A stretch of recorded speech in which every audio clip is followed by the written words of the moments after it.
Hello, my beautiful life path number 6s, my nurturers, my caregivers. Before I started this video, I did pull a card for me to give out a message for our caregiver community.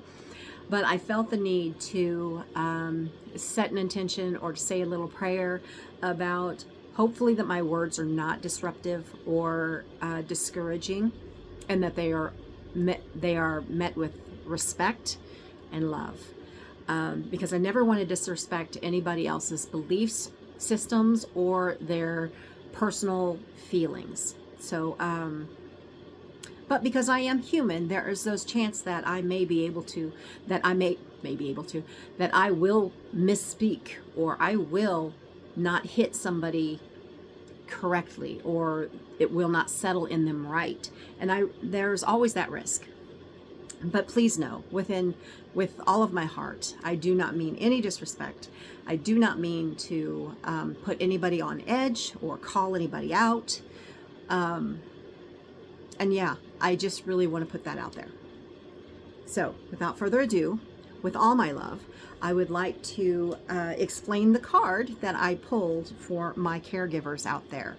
These are for my life path number 6, our nurturers. Maybe perhaps that was my caregiving energy that I actually possess myself. I am not a life path number 6, but that is a perfect example of how our life path is not the only path that we can actually hold within us. My caregiving nature is I don't want to hurt anybody. I don't want anybody to misunderstand me either.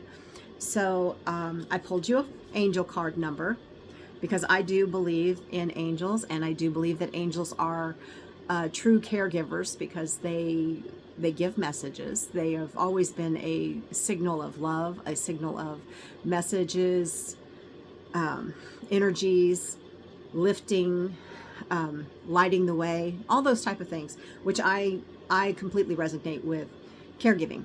So your angel card number is a 2424. It is a double digit, which I absolutely love. I do not know everything about angel card numbers, but I do love these cards. So I will read for you. Good times. Oh my gosh. I love that. Okay, cool. You are worthy of affection. Oh my gosh. Okay. Since I am speaking to those caregivers out there, the nurturers, that right there hit pretty hard. It hit me right in the heart. If you tell your family and friends how you feel, you'll find that you're all on the same page and can work together effectively. If you spread love, it will always find its way back to you multiplied. I love this message. I love this message as a caregiver myself, as a person who knows caregivers, and I think I can speak for a lot of us, respectfully, that as a caregiver, when you give so much of your heart to someone, something, or some energy, then you are not always met at the door with the same energy. A lot of the time we give out our love and we are set with an energy of either no, resistance. Resistance is the word I'm looking for.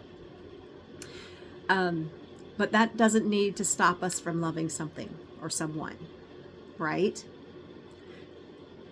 And when we get rejected, and yeah, rejected is the word, when we get rejected from that energy, it almost tends to feel like a knife to the heart, because it's like, how can I love so freely and not be loved? Here's the biggest secret on that. You are loved, even by that person who rejects you. But your love to them it's not toxic. That's not the word I'm wanting. Is rejected because of their own self, their own lack of self-worth.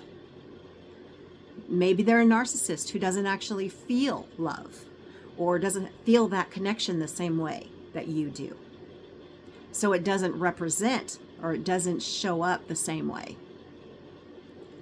I know there's a whole lot of psychological babble, if you will, that addresses this very point. But as caregivers, we need to learn to love ourselves and react to that. It's okay if I love this. I love this mascara because it's this the right color. It fits just right. I love it. I love it. But is that mascara going to love you back?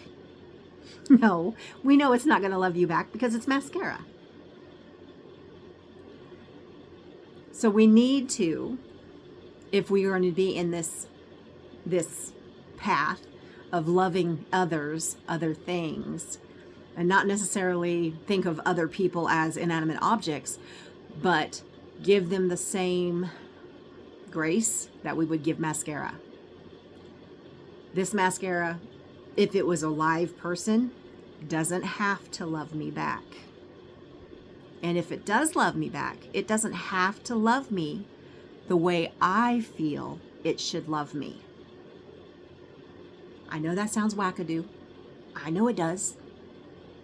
But it's true. I love my cat, but he kind of ignores me sometimes, right? And we accept that because we know that cats love differently. That's how we need to be with other people, other things, other ideas. It may not be the way we want it, but it does still exist out there. So my friend, as much as you feel unloved, you're not. Because a person or an entity or a thing that can love is loved. Now, can I tell you who loves you? Yeah. Me. I love you. I love you simply for existing.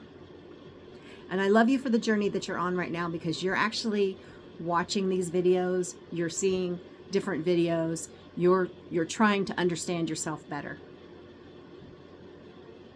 And that is the definition of love. You're learning to love yourself.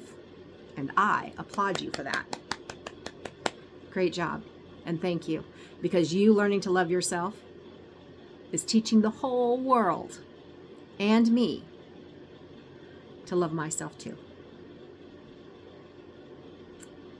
I can't add to that. But your numbers were 2424. So keep an eye out for that because the angels are going to be sending you some messages. And if you see that 2424 or 2s and 4s, take that as your sign. You are loved. Have a great night.